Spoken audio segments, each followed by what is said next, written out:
Aditya news 20 network के साथ आज जैसे सनसनीखेज प्रेस वार्ता की गई यहाँ पर गुड्डू राजा के फेवर में, चंद्रभूषण गुड्डू राजा के फेवर में, वहीं एक और बयान आया तत्काल में जो बीना से कहना चाहिए विधायक थी कांग्रेस की, वो भाजपा में शामिल हो गई। यह सबसे बड़ा झटका है। पर वहीं पर ने कई बातें कही, कई आरोप लगाए, प्रत्यारोप लगाए।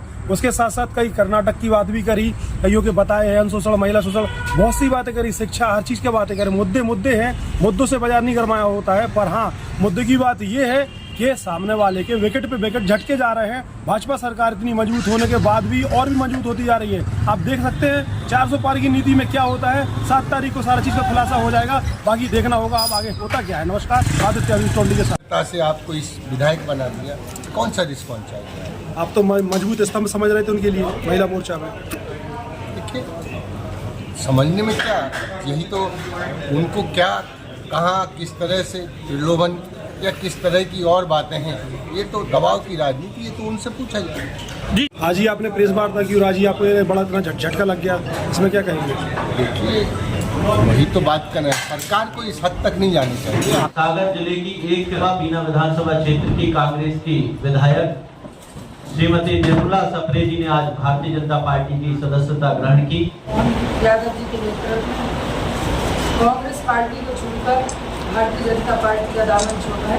मैंने देखा कि कांग्रेस पार्टी में जिस तरह नेताओं के द्वारा बार बार महिलाओं पर टिप्पणी की जाती है, कभी चाशनी बनाकर बोल दिया जाता है, कभी आइटम बनाकर बोल दिया जाता है। इससे मैं काफी भारतीय जनता पार्टी में जिस तरह महिलाओं को आगे बढ़ाने का काम हो रहा है, वहीं कांग्रेस पार्टी में लगातार महिलाओं पर इस तरह की टिप्पणी का होना बड़ा ही गलत है। जिसमें हमारे जिलाध्यक्ष गौरव सिरोदिया जी साथ का सहयोग रहा, हमारे मंत्री केवल सिंह राजपूत जी, हमारे विधायक सिंह जैन जी और यहाँ के सारे विधायकों का भी सहयोग दिया। कोई दबाव में आपके सामने बिल्कुल भी नहीं है दबाव। और जिस तरह प्रदेश के मुख्यमंत्री मोहन यादव जी की जो विकास की नीतियाँ हैं, एक एजेंडा है महिलाओं को आगे बढ़ाने का, उससे मैं प्रभावित थी। मात्र एक सीट आई थी, 7 सीटें भारतीय जनता पार्टी की थी और निर्मला सप्रे जी बहुत ही होनहार विधायक हैं, पढ़ी लिखी हैं, समझदार हैं। उन्होंने आज जो निर्णय लिया, उस निर्णय से हम सब, उनके उस निर्णय का हम सभी भारतीय जनता पार्टी के मित्र स्वागत करते हैं। वो खुद इस बात को समझती हैं और उन्होंने जो आरोप लगाए वो भी आपने सुने हैं, मुझे कहने की आवश्यकता नहीं है। एक कांग्रेस के लोगों के मन में महिलाओं के प्रति कितना सम्मान है, ये निर्मला जी ने स्वयं कहा है। और मैं इतना कहना चाहूँगा कि निर्मला जी का भारतीय जनता पार्टी में मान सम्मान होगा, काम होंगे और इन जैसे विधायक में टैलेंट है, इनको आगे बढ़ाएगा।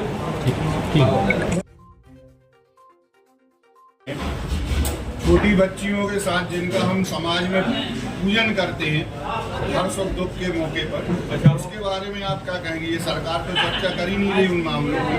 न केवल चर्चा नहीं कर रही, आपने देखा हाथरस में क्या हुआ, आपने देखा कठुआ में क्या हुआ, आपने देखा उन्नाव में क्या हुआ, और अब आप देख रहे हैं प्रज्वल रेवन्ना, जहां 2900 ऐसे हादसे, ऐसे घटनाएं, ऐसे बलात्कार उसने खुद किए। पास क्या है? हमारे लिए भगवान राम आचरण और आस्था का विषय है, इनके लिए भगवान राम राजनीति का विषय है। ये बड़े अफसोस की बात है। चुनाव आयोग से फिर से समय मांगेंगे कि साहब इस पे आप चर्चा कीजिए।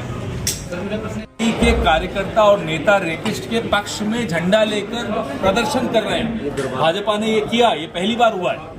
आप सोचिए ऐसी सरकार से आप क्या गुजरात वाले मामले को लेकर बता रहे हैं। वाले मामले में हुआ, गुजरात में भी 11 जो उसके बाद झारखंड में बाहर हुए थे, उसके बाद गुजरात में हुआ, उसके बाद उसके पहले हाथरस में हुआ। लगातार बलात्कारी के पक्ष में खड़ी हुई अगर कोई पार्टी दिखती है तो भारतीय जनता पार्टी, और अभी अभी तो प्रधानमंत्री खुद खड़े हुए दिखे प्रज्वल रेवन्ना के साथ।